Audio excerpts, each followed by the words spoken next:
அண்ணா university மாணவி வழக்கில் accuse Gnanasekaran இருக்கான்ல, அவனை பற்றி லாஸ்ட் ஒரு 2-3 வீக்ஸாக எந்த ஒரு நியூஸுமே வெளியாகலை. நம்ம என்ன நினச்சோம் அப்படின்னா, ரொம்ப முக்கியமான கேஸு, அரசியல்வாதிகளோட பிள்ளைகள் எல்லாம் இதில் இன்வால்வ் ஆகிருக்கிறதுனால ஸ்பெஷல் இன்வெஸ்டிகேஷன் டீம் வந்து இந்த விசாரணையை ரொம்ப சீக்ரெட்டாக மெயின்டைன் பண்ணுறாங்க அப்படின்னு தான் வெயிட் பண்ணிட்டு இருந்தோம். கோர்ட்டுமே இந்த மாதிரி கேஸில் என்ன சொல்லுவாங்க அப்படின்னா, ரொம்ப முக்கியமான கேஸ் அப்படின்னா இந்த விசாரணை சம்பந்தமான விஷயங்கள் எதுவும் வெளியில் தெரிய வேணாம், மீடியாவுக்கு தெரியாமல் மெயின்டைன் பண்ணுங்க அப்படின்னு தான் அந்த கேஸை யார் விசாரிக்கிறாங்களோ அந்த டீம் கிட்ட சொல்லுவாங்க. ஸோ அந்த அடிப்படையில் எந்த விஷயமும் வெளியாகாமல் இருந்தது அப்படின்னு வெயிட் பண்ணோம். பட் இப்போ இன்னைக்கு ஒரு முக்கியமான அப்டேட் அப்படிங்கிறது கிடைச்சிருக்கு.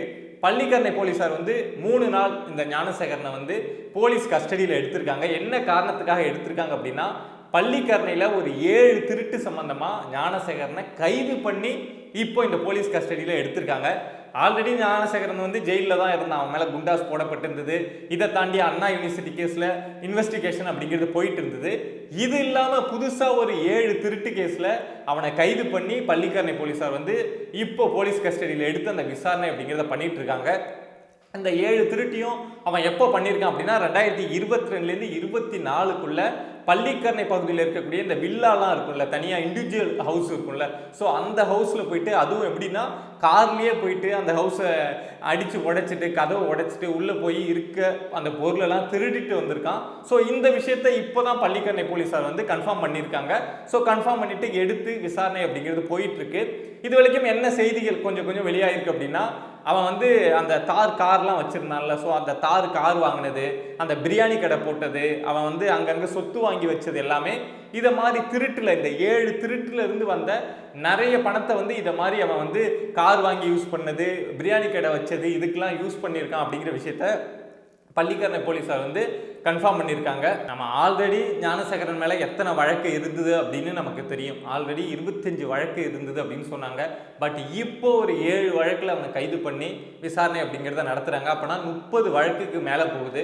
அப்போனா ஒரு நபர் வந்து ஒரு 30 வழக்கை வச்சுக்கிட்டு எந்த ஒரு பிரச்சனையும் இல்லாமல் வெளியில் வந்து ரொம்ப ஹாயாக ஜாலியாக சுற்றிட்டு இருக்க முடியுமா அப்படின்னா அது ஞானசேகரனால் மட்டும்தான் முடியும். இதில் என்ன ஒன்றுனா, இவன் அந்த திருட்டுக்கு போனான் அப்படின்னு சொல்கிறாங்கல்ல, எல்லா டைமுமே தனியாக மட்டுமா போயிருப்பான். ஒரு கார் எடுத்துகிட்டு போகிறான், தொடர்ச்சியாக போகிறான்.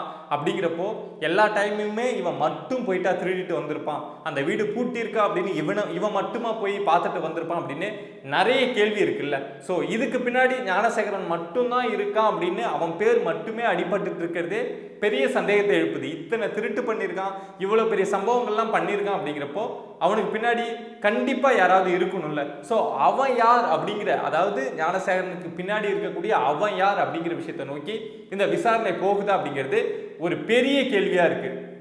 இது போக இந்த அண்ணா யூனிவர்சிட்டி கேஸில் இந்த ஞானசேகரன் மாட்டினதுக்கு அப்புறம் தான் இப்போ வந்து இவன் அந்த கேஸில் மாட்டிருந்தான், இந்த கேஸில் மாட்டிருந்தான் அப்படின்னு சொல்லிட்டு ஒவ்வொரு ஸ்டேஷன் வந்து எங்கள் ஸ்டேஷனில் ஒரு 2 திருட்டு போச்சு, அதுக்கு இவன் தான் காரணம்னு சொல்கிறாங்க. இன்னொரு ஸ்டேஷனில் இருக்கக்கூடியவங்க எங்கள் ஏரியாவில் ஒரு திருட்டு போச்சு, அதுக்கு இவன் தான் காரணம் அப்படின்னு சொல்லிட்டு எல்லாருமே வராங்க. பட் அதுக்கு முன்னாடி யாருமே இந்த ஞானசேகரனை கைது பண்ணல, இவன் தான் இந்த தப்பை பண்ணான் அப்படின்னு சொல்லலை. இப்போ கூட பள்ளிக்கரணை போலீஸார் வந்து இந்த 7 வழக்கில் இவன் தான் சம்மந்தப்பட்டிருக்கான் அப்படின்னு இப்போ தான் வராங்க. இந்த விஷயம் வந்து இவ்வளோ பிரச்சனையாகி அவன் அண்ணா யூனிவர்சிட்டி கேஸில் மாட்டி அக்யூஸ்டுன்னு எல்லாம் பேசப்பட்டதுக்கு அப்புறம் தான் இப்போ பள்ளிக்கரணை போலீஸார் வந்து 7 வழக்கு இவன் திருட்டு வழக்கில் மாட்டியிருக்கான் அப்படின்னு சொல்லிட்டு உறுதி பண்ணுறாங்க. பட் அதுக்கு முன்னாடி பள்ளிக்கரணை போலீஸாருக்கு இது தெரியவே தெரிஞ்சிருக்காதான். ஒரே ஒரு நபர் ஒரு திருட்டு பண்ணுறாங்க அப்படின்னா கூட போலீஸ் வந்து ஈஸியாக கண்டுபிடிச்சிருவாங்க. பட் இவன் திருடுறதே வேலையாக வச்சுருக்கான், திருடுறத வேலையாக வச்சு அந்த பணத்தை கொண்டாந்து எதுலையாவது இன்வெஸ்ட் பண்ணி அப்படின்னு ரொம்ப ஜாலியாக வாழ்ந்துட்டு இருந்திருக்கான். அப்படிங்கிறப்போ போலீஸ் வந்து ஈஸியாக கண்டுபிடிச்சிருப்பாங்கல்ல. ஏங்க இப்போ ஒரு எங்கே பார்த்தாலும் நம்ம சிசிடிவி பார்க்குறோம், ஒரு தெருவு சிசிடிவி பார்க்குறோம்.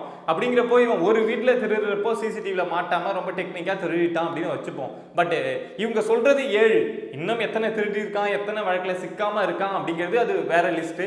பட் இவங்க ஒரு 7 வழக்கு சொல்கிறாங்கல்ல, இந்த 7 வழக்குலையுமே ஒரு நபர் வந்து எந்த சிசிடிவிலையும் மாட்டாமல் திருடிட முடியுமா அப்படின்னு ஒரு கேள்வி இருக்குல்ல. இவங்க கவர்மெண்ட் வேணால் நிறைய இடத்த வைக்காமல் கூட இருக்கட்டும், அந்த தெருவில் வந்து சிசிடிவி இல்லை ஒர்க் ஆகலை, என்ன கதை வேணாலும் சொல்லட்டும்.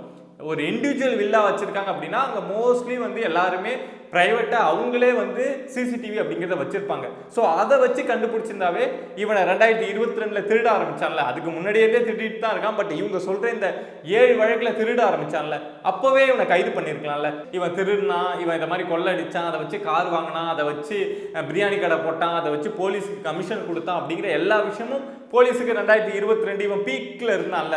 இவன் 2013லேருந்தே கிரைம் பண்ணிட்டு தான் இருக்கான். பட் அதுல உச்சம்னு இருக்கும்ல, நாம தான் ராஜா அப்படின்னு இருக்க முடியும்ல. ஸோ 2022, 23, 24 அப்படிதான் இருந்திருக்கான். ஸோ அந்த டைம்ல இவன் செஞ்ச எந்த குற்றத்துக்குமே யாருமே கண்டுக்காம, போலீஸும் கண்டுக்காம அமைதியா இருந்துட்டு அவனை இன்னும் 10 கேஸ்ல வேணாலும் அரெஸ்ட் பண்ணிட்டோம், அது தப்பு இல்லை.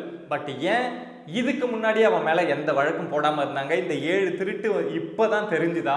2022ல போலீஸுக்கு தெரியாதா? 23ல போலீஸுக்கு தெரியாதா அப்படின்னு ஒரு காரணம் இருக்குல்ல. தெரிஞ்சிருந்தது, போலீஸுக்கு தெரியும் அப்படின்னா ஏன் நடவடிக்கை எடுக்காம இருந்தாங்க?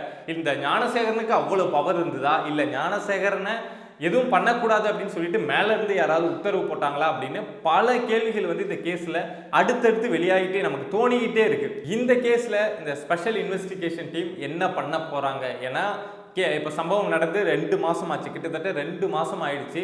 இன்னும் இந்த ஞானசேகரனை தாண்டி அந்த விசாரணை அப்படிங்கிறது போகவே இல்லை. அந்த ஞானசேகரனுக்கு பின்னாடி யாரு இருக்காங்க அப்படிங்கிற விஷயமும் சொல்லப்படவே இல்லை. ஏன்னா ஒரு வழக்கு, அந்த ஒரே ஒரு வழக்கு அப்படின்னா மட்டும் சரி இவன் ஒருத்தன் தான் பண்ணான் அப்படின்னு கூட ஏதோ ஒரு வகையில ஒத்துப்போம் அப்படின்னு வச்சுப்போம். பட் இத்தனை வழக்க பண்ணியிருக்கான் அப்படின்னா அவனுக்கு பின்னாடி ஏதோ ஒரு செயின் இருக்கும்ல, யாரோ இருப்பாங்கல்ல. அந்த ஒரு நபரை கூட, பல பேர் இருக்கலாம், ஆனா அதுல ஒரு நபரை கூட இன்னும் இந்த எஸ்ஐடி வந்து அடையாளம் காட்டாமல் இருக்கிறது அப்படிங்கிறது ஒரு பெரிய வருத்தத்துக்குரிய ஒரு விஷயமா இருக்கு. கண்டிப்பாக ஸ்பெஷல் இன்வெஸ்டிகேஷன் டீமுக்கு ஒரு பெரிய அழுத்தம் அப்படிங்கிறது இருக்கும். ஏன்னா அவங்களும் போலீஸ்குள்ளே தான் வராங்க அப்படிங்கிறப்போ கண்டிப்பாக மற்ற உயர் அதிகாரிகள் அங்கே இருக்கக்கூடியவங்க எல்லாருமே ஒரு அழுத்தம் அப்படிங்கிறத கொடுப்பாங்க. பெரிய பெரிய ஆளுகள் இதில் இன்வால்வ் ஆயிருந்தா சொல்கிறேன், ஒரு அமைச்சர் லெவலில் இருக்கக்கூடியவங்களோ இல்லை அதுக்கு மேலே இருக்கக்கூடியவங்களோ இதில் இன்வால்வ்டாக இருந்தாங்க அப்படின்னா கண்டிப்பாக இந்த ஸ்பெஷல் இன்வெஸ்டிகேஷனில் இருக்கக்கூடிய 3 IPS கிரேடு பெண் அதிகாரிகளுக்கு அந்த அழுத்தம் அப்படிங்கிறது கொடுக்கப்படும் தான். பட் அப்படி கொடுக்கப்படுது, இந்த கேஸை வந்து அவங்களால சரியாக ஹேண்டில் பண்ண முடியல, நிறையா பொலிட்டிக்கல் டிஸ்டர்பன்ஸ் இருக்குது, நிறைய பேர் டார்ச்சர் பண்ணுறாங்க அப்படின்னா கண்டிப்பாக அவங்க கோர்ட்டில் போயிட்டு ஒரு பெட்டிஷன் அப்படிங்கிறத நாங்கள் இந்த கேஸ் எடுத்து விசாரிக்கல, நீங்கள் சிபிஐக்கு மாற்றிருக்கு அப்படின்னு போட்டுட்டாங்கன்னா போதும். ஸோ அதுக்கப்புறம் சிபிஐ கீழே இந்த கேஸ் போயிடுச்சு அப்படின்னா இங்கே இருக்கக்கூடிய அரசியல்வாதிகளோ இல்லை இங்கே இருக்கக்கூடிய போலீஸ் கிரேடில் இருக்கக்கூடிய யாரும் எதுவும் பண்ண முடியாது. ஸோ அதுக்கப்புறமாவது இந்த கேஸில் ஏதாவது உண்மை தெரியுமா, இல்லை ஞானசேகரனுக்கு பின்னாடி யார் இருக்காங்க, அந்த சாருங்கிற நபர் எங்கே இருக்காரு, இல்லை அப்படின்னு சொல்றதுக்கான வாய்ப்பே கிடையாது.